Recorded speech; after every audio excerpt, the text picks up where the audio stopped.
questions to ask throughout a campaign with the confidence rising. I told WDF don't switch, good times are coming on even deep diving. Fan cams, reactions, watch along, still the pride of London thriving. The Eagles of South, they flying. Keep your eyes on us, we ain't hiding.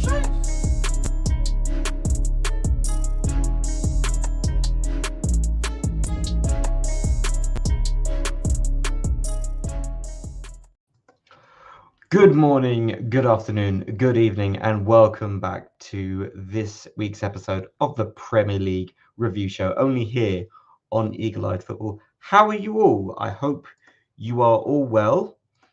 This is a live show. I'm expecting my co-host imminently. We'll be joined by Nathan very, very shortly. But what a week in the Premier League it has been indeed, with goals galore, results that have repercussions on all sides of the Premier League table, with a lot of thrills and spills. So let's get straight into it, ladies and gentlemen. We're going to start off with our first game. It is the early kickoff, and it is Aston Villa 3, Newcastle United 0. And Aston Villa, who before this game were 4 games on a winning streak, and they make it 5 in a row now. Unai Emery's Aston Villa absolutely flying high, and deservedly so, with goals coming from Jacob Ramsey, and a brace from Ollie Watkins. An amazing performance by Ollie Watkins. Deserves all the plaudits, as he's found a fantastic scoring form as of late. And Aston Villa, who just flying high, that they've entered into this European fight, as the permutations are coming out more and more of who will finish where, who will get the places for European football. Aston Villa have certainly entered into that conversation, and deservedly so. Big up Football Power Hour, big up yourself. Thank you very much for coming on. Newcastle United look like they're floundering a little. It does look like maybe is the pressure getting to Eddie Howe's Newcastle. A Newcastle who found fantastic form and have found themselves in a brilliant position, now seem to be falling very, very fast. And it's worrying for the Toon Army, because they did look like they were a lock for the European places, for even the Champions League places. Now it looks like that they will be battling Spurs, Everton, Aston Villa, Brighton, and Fulham as well. And here is my co-host, the man, the myth, the legend himself, Nathan. Thank you very much for joining us. We're just discussing the Newcastle Villa game. I wanted your opinion on how easy it seemed for Aston Villa to just coast past Newcastle. You got to look at both sides' recent form. Newcastle have, as you said, they've pretty much hit the proverbial roadblock. A lot of people expected them to coast into the European places. But let's be real.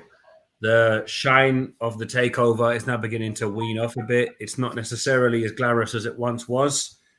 So with that in mind, it looks to be a bit like the wheels might have just slightly come off for Newcastle, which it happens. You know, you're going to get that eventually at some point in the season.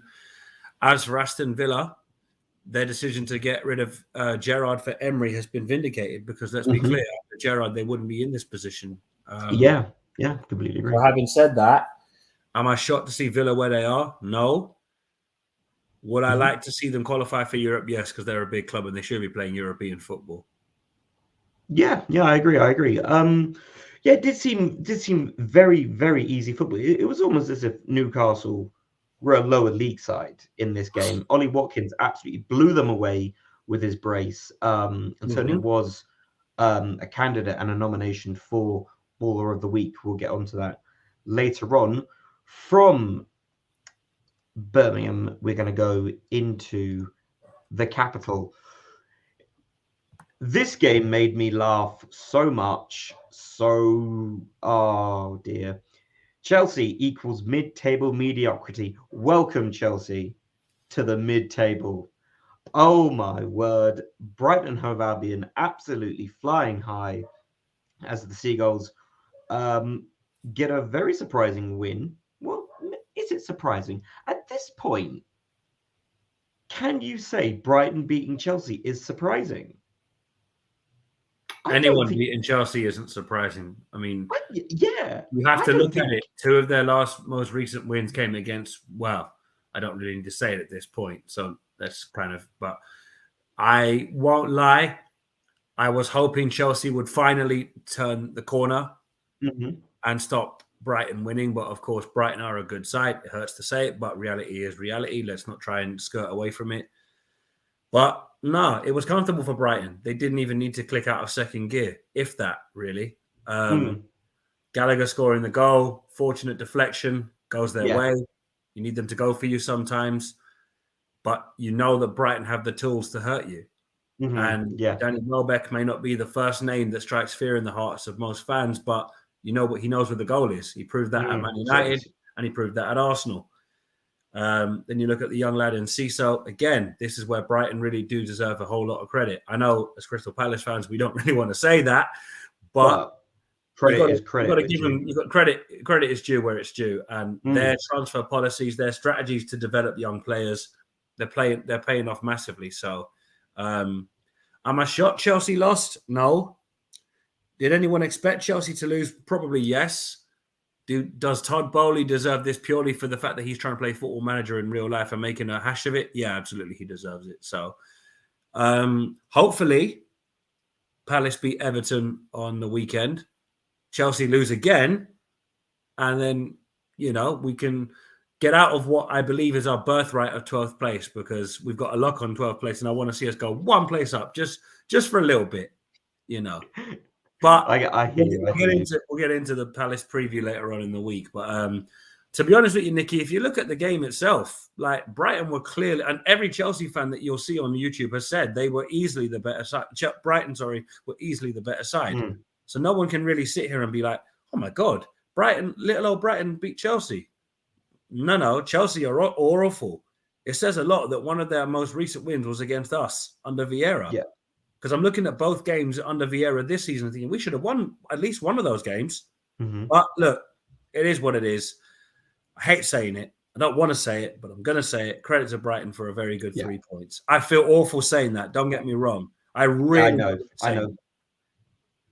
The interesting thing is that for Brighton is next season, will they be keeping players like Matoma, like McAllister? Apparently McAllister already a lot of bigger teams in and around Europe and also in English football, looking at McAllister as a future signing that they could be making in the summer.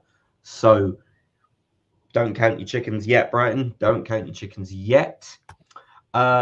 Big up JC. If we can stick around Chelsea, Fulham are also on the same points. So a possible finish in 10th is on the cards. Very much so. Very much so. Places are not assured yet. We're going to stay in London. We're going to go from one West London club to the other West London club. We're not going to stay in West London, but we're talking about the other West London club as Fulham end their losing streak against an Everton that are starting to look like it could be the death toll. For whom the bell tolls. Is that bell ringing at Goodison Park? It's not looking good for Everton. A 3-1 loss to Fulham here. Dwight McNeil does get a goal for Fulham, but it is Harrison Reed, Harry Wilson, and Danny James who score the goals. Vital 3 points for Fulham as they look to hopefully regain their momentum, which they've lost over the last few games, having lost, I think, 3 on the bounce now before the weekend just gone. Fulham now looking like they're outsiders for these European places. We'll get into the permutations a little later on because I actually have worked them out now. As it stands, Fulham just outside that position, which could see European football As JC just said in the comments, a possible run-in for Chelsea, for Palace. I said Danny James. Danny James. Danny. Danny. Careful. I don't get paused on my own show. You were warned. Yeah, we talked about Everton last week, about how they could stay up. It depends on Nate made a very good point. It's about their run. That's the key issue here. It's about their run. They've got some games which they could see points, and they've got some games that they might not see points. Let's talk about Fulham, though. We didn't really cover Fulham last week, so let's cover them now. They've got the players. It looks like they've now got the momentum back. Is there a ceiling for Fulham, Nathan? Is there a ceiling that they can hit and then that's it? Or do you see them going in to challenge Spurs, Brighton, and Villa for those European places? I mean, logically, you'd say no, because you look at their most recent results prior to this win over Everton. Fulham have blown hot and cold. Teams do that. It's not really a exclusive Fulham thing, but I'll just bring up their last 5 results here, for example. So they've managed to lose to both West Ham and Bournemouth, both of whom are in the relegation dogfight. So you're looking at that and thinking, well, okay, you beat Everton, who are also down there, but prior to that, their last win was on the 18th of February, which was against Brighton. Crikey. So from there, it was a 1-1 draw against Wolves, a West London derby defeat to Brentford, a 3-0 defeat at home to Arsenal. Obviously, I just mentioned the defeat to Bournemouth, losing 2-1 at the Vitality, and then a 1-0 defeat at home to West Ham. Look, mathematically, it's still possible, but they would need a massive slice of luck. And we're talking the teams in and around them picking up crucial injuries, critical suspensions, Fulham needing to keep every man they have fit and every player on form firing. They're obviously without Mitrovic until the second last game of the season. Lo and behold, of course, he's back to play who, but we won't get into that. Point is, though, is that Fulham have the capability. They have the players. Do they have the luck is the only question that remains at Fulham, because it can go for them or it can go horribly against them. I'd love to see them get Europe, because I remember they did that wonderful run. I think it was 2010 to the Europa League final. So to see clubs like Fulham and Villa back in the Europa League, back in European football, it's what you want to see, because when it's the same team season in, season out, it loses its appeal. You're just like, well, I can't be bothered watching Tottenham play on a Thursday night, or Arsenal, So I think it is possible for Fulham, but it would depend massively on how they play their fixtures out. And they do have some pretty ropey fixtures, actually, towards the end of the season. Like, they still have to play in order. Leeds at home, you'd expect them to win that, but then again, you never know. Villa away, crucial fixture. Man City at home, that could be a slapping. Or they could shock City. You just don't know with teams like this. Liverpool away, again, you never know, because the game at the start of the season did not go the way Liverpool fans expected it. Leicester at home, you'd bank on them to beat them. Leicester are shocking, and any Leicester fan will tell you that themselves. Southampton away, I mean, let's be fair, we beat them, so if Fulham can't beat them, that says an awful lot, doesn't it? Then they've got us at home and Man United away. This is on the app. I'm aware they've got 1 or 2 games in hand and all that. But some of those games they can get points from, and others they're going to hope they need a miracle. But look, this game itself, they needed it. And it's just more worries for Everton, because, again, if they drop into the Championship with this new stadium coming, there's no guarantee of an immediate bounce back. No, there's not. And waiting as long as they did to sack Lampard and bring in Sean Dyche. Yeah, Sean Dyche was the right man for the job, but he should have been given the job from the start. They would have avoided this mess. And the only reason Burnley got relegated was because, again, Burnley didn't back Dyche the way he needed to. So it all depends now on what Fulham do to push themselves higher up the table. As for Everton, why would it not shock me if a certain game on the weekend goes the way everybody else doesn't think it's going to go? Mm-hmm. I'm just waiting for the inevitable. That's all I'm saying. Big up the UK Pat in the chat. If we beat Everton and Chelsea, Chelsea lose to Brentford and we beat Bournemouth after we likely lose to Tottenham, if City lose to Chelsea, then we will be ahead of Chelsea. Yeah, I don't like the permutations these days, so I just don't pay attention to that. Yeah, that's a huge permutation, that one there, UK Pat. But thank you very much. Big up Pat. I'd like that actually, because obviously we are 3 points behind them. So you never know. You never know. Speaking of a certain team,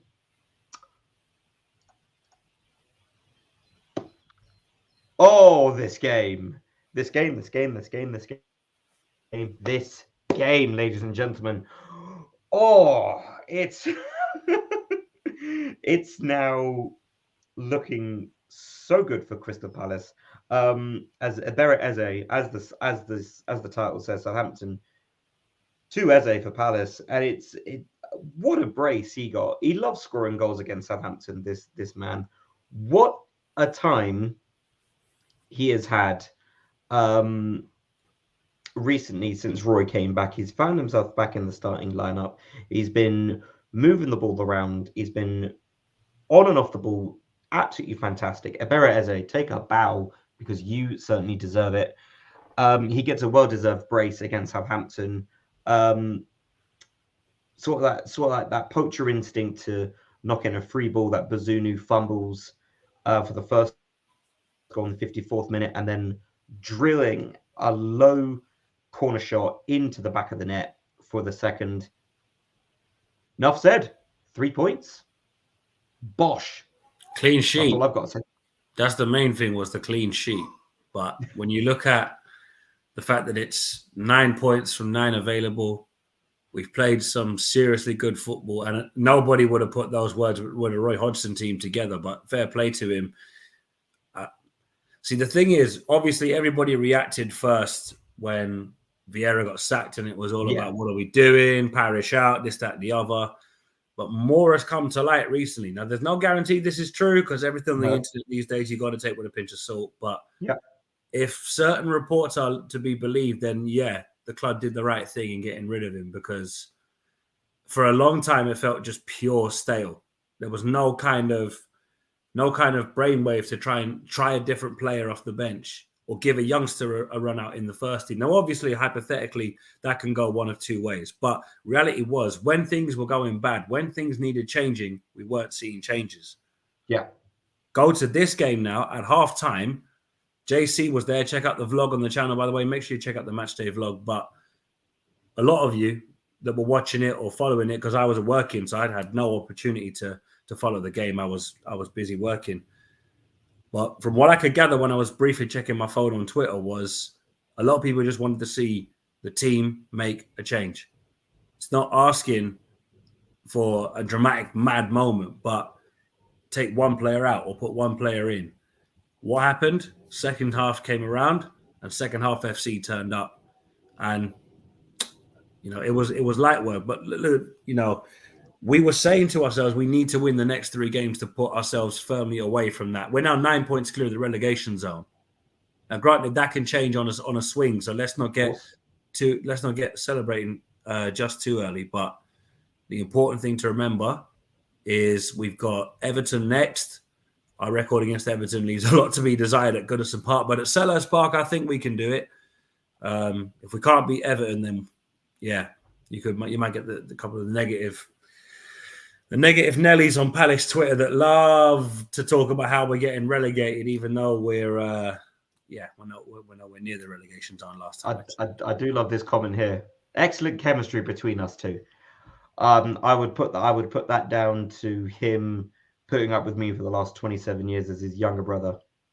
I still need to get my lawyers to look at that contract, by the way. So I'm going to.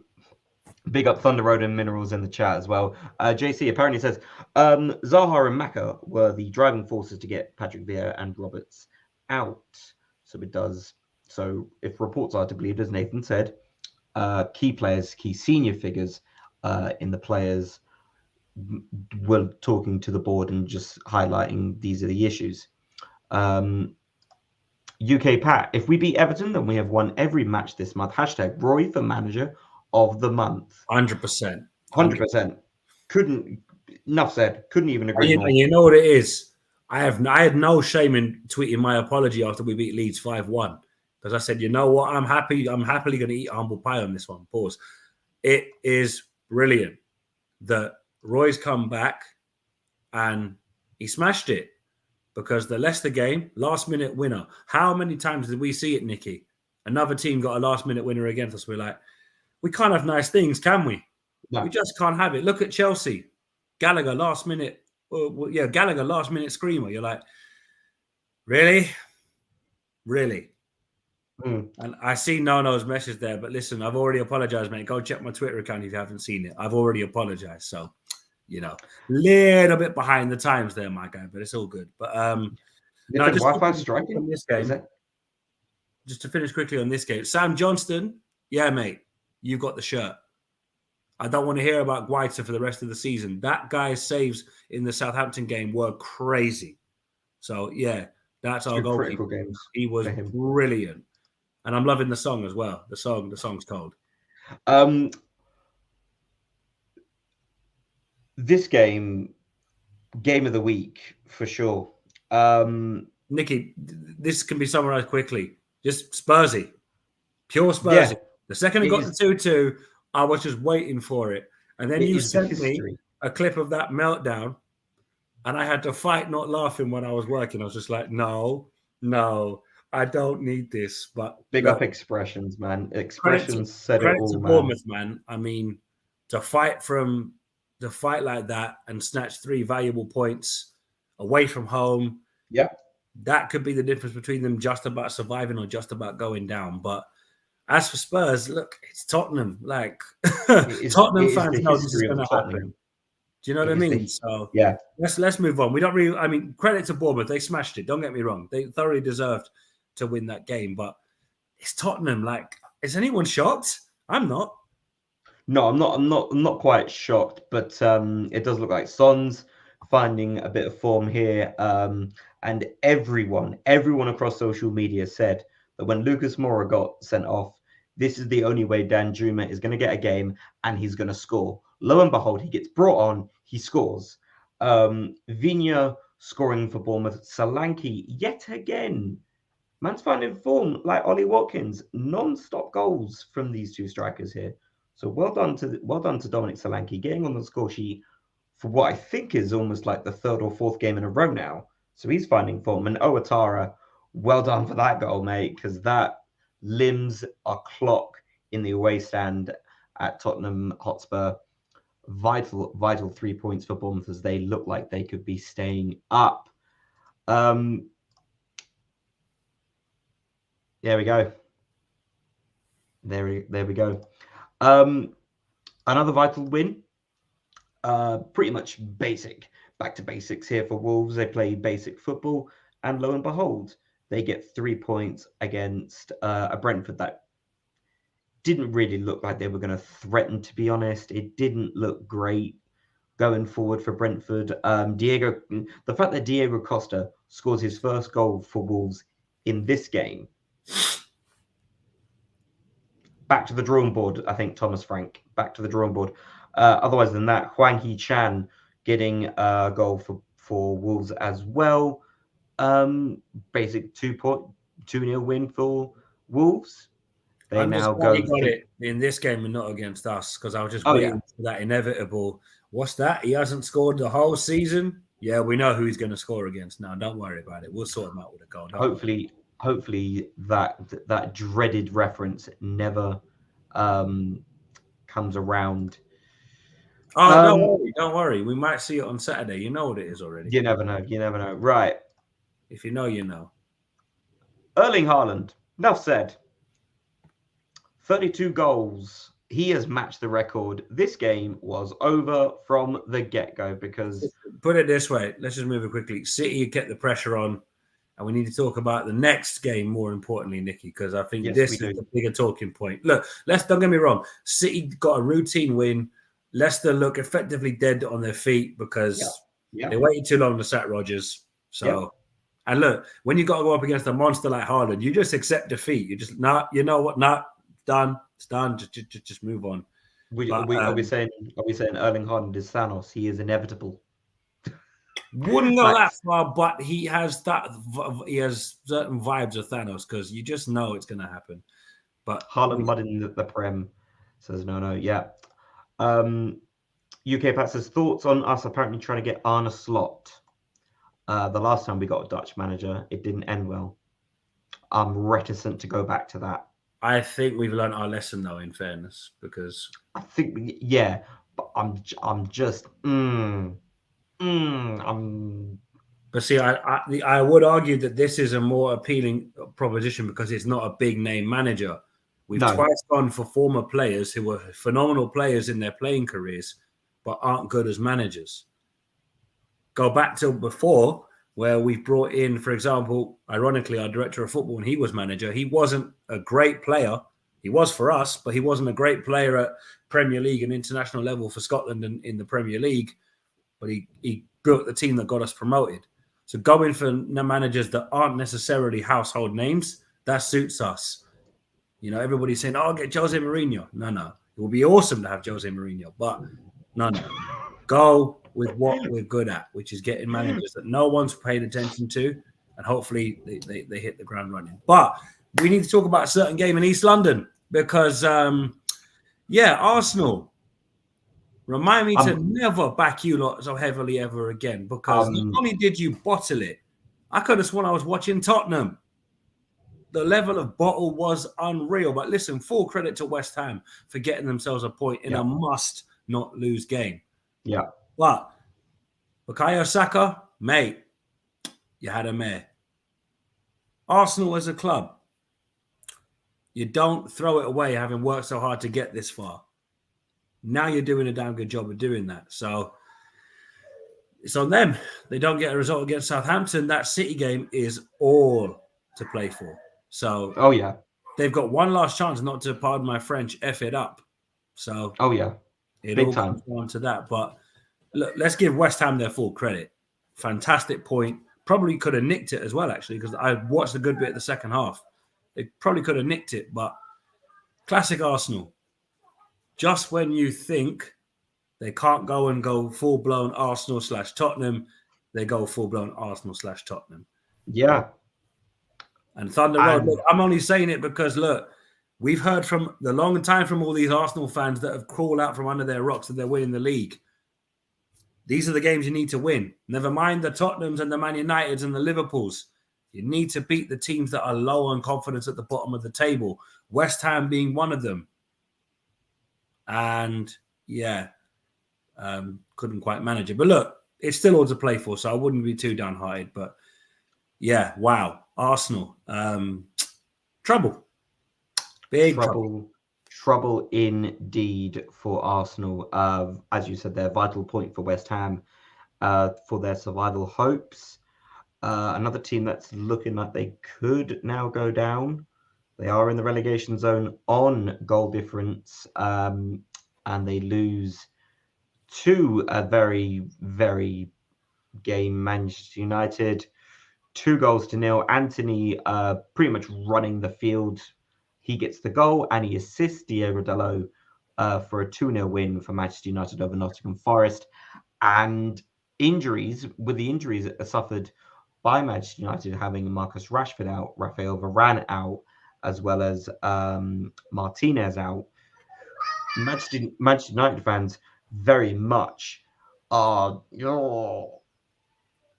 they are feeling that choke because they've lost 3 vital players that are in key positions. But it does look like it's not a worry for Erik ten Hag. Very simple, easy win for Manchester United. They solidify their position in third. With a Newcastle loss, that's certainly going to help solidify their Champions League. They have a squad for, though, Nicky. I mean, yeah, okay, they've lost some key players and that, but Manchester United have got a wealth of talent. Yes. Off the bench to come out of the reserves. Pause. So the important thing here is that, routine 2-0 win. I saw a mad stat where I think Man United had failed to win a game leading at halftime since like 1984. So that I think that goes all the way back to Ron Atkinson when he was manager before Alex Ferguson. So that wow, how long ago that was. But look, on the surface of it, 2-0 win keeps the pressure on Newcastle, having seen Newcastle get slapped up at Villa Park. But just last night's game, I finished work at 9 p.m. So I got the Twitter notifications about the scoreline. And when I saw it was 3-1, I was like, okay, 4-1. Oh dear. 5-1. Okay, this is copycat territory now because we gave them 5 the week before. But credit to Liverpool. Not only did they, I mean, I love the alliteration, by the way, fair play. But, actually, now to think about it, I've got a different one for you. But Liverpool, baptized, circumcised, you name it, they just completely destroyed Leeds United. And it's of Leeds' own making because their last 2 home games, they've conceded 11 goals and scored 2. That is criminal when you're in and around that bottom half of the table. And don't get me wrong, it's one thing to lose to Liverpool 6-1, but to lose to Palace 5-1 and follow that up with a 6-1 drubbing at home. Questions need to be asked of these Leeds players because if Leeds go down, not many people would miss them. Now, look, they're a massive club. They should be in the English top flight purely off the base of their history. But you can't be losing 5-1 and 6-1 consecutively at home. I think you're within a shout of survival. No. If they turned the 5-1 defeat to us to say a 3-2 defeat, that's a little bit more respectable because they tried to fight back in the game. They surrendered at 3-1 against us and surrendered again at 4-1 against Liverpool. You can't be letting teams carve you open like that time and time, especially a team like Liverpool, where, okay, they're not the Liverpool of old where they had Mane and Coutinho and that. But Gakpo had no problem putting the ball in the net. Yep. We know what Mo Salah can do against Leeds because he loves scoring against them. Yep. And Jota and Nunez, again, the same thing applies. But 6-1 at home, bloody hell. But to follow your interesting stat of the Manchester United one, allow me to give you this one. This was put on the Premier League Instagram. Mohamed Salah has now scored 106 goals with his left foot. Which is now the most goals scored by a player with their left foot. Up to stat, take a bow because you're pulling that one out of nowhere. So Mohamed Salah and Diego Jota sharing braces. Gakpo and Nunez getting a goal each. Sinisterra gets on the goal sheet. At least he gets hopefully a goal bonus in his contract for that. That's probably the only takeaway for that. But as you said, it's just poor. And this level of football, you might as well have not turned up. That's even to say if Leeds turned up at their own ground. If you lost this scoreline at home, away from home, at Anfield, you can kind of bring it down to the level, okay, it's Anfield. This stadium has seen these results time and time again. This was biblical. Absolute evisceration. And yeah, you'll see that from this performance, they have been noted by the eagle-eyed football team as we will award them a certain disgrace. But this week, we're going to go for the award that everyone seems to be clamoring for. You heard it here first. You know what every single player wants. It is the Baller of the Week award. This week's Baller of the Week is Ollie Watkins for his performance against Newcastle as he carved them He carved Newcastle up like a Sunday roast. Wow, what a week he has had. What a season he's had. Ollie Watkins, who's scored a plethora of goals and deserves all the plaudits. So for you, Ollie Watkins, we award you Baller of the Week. Brick of the Week is the entirety of Leeds United. And I'm not gonna lie, you love to see it. I don't care. I'm not gonna be unbiased. I'm loving this. Bye. I'm not gonna lie. I'm gonna be one of the few people who will not miss them next season. Toodaloo. Yes, it's just shameful. I mean, like I said, concede 11 at home in your last 2 home games when you're literally fighting for your life down the wrong end of the table. But to be honest, the Leeds owners deserve this because they waited too long to sack BL, so they didn't really give Jesse Marsch a fighting chance. And they've now got Javi Gracia in, and he's already been relegated with Watford, and he got sacked. So it's just crazy. But no, listen, they thoroughly deserve Brick of the Week. Ollie Watkins definitely deserves Baller of the Week. As a bias aside, I mean, he was brilliant, don't get me wrong, but I think Ollie Watkins deserves it, to be truthful. We're just going to quickly have a look at the Premier League table. Here we go. So, position change over here for Manchester United. They go into 3rd place. Newcastle dropping down into 4th. It is as it stays for the rest of the top teams there that you see. No major changes except 3rd and 4th as we go down the table. Crystal Palace in 12th, but 3 points behind Chelsea. Ooh, that point is going to be good. Right. Also, no other changes here except Bournemouth going up into 14th over there. Fantastic win over Spurs. But it's all about that. That game in hand is going to be critical for West Ham's survival hopes. No change here for the rest of the league. Southampton, Leicester, Nottingham Forest in the relegation zone. Everton just above it thanks to that goal difference. Conceding 11 goals and only having scored 2 has certainly hurt Leeds, as they now have conceded the most amount of goals in the league. Oh boy, it's not looking good.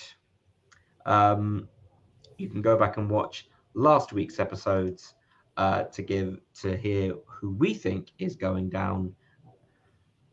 And that's about it. It's a very, very short episode here because there's not many major talking points this week.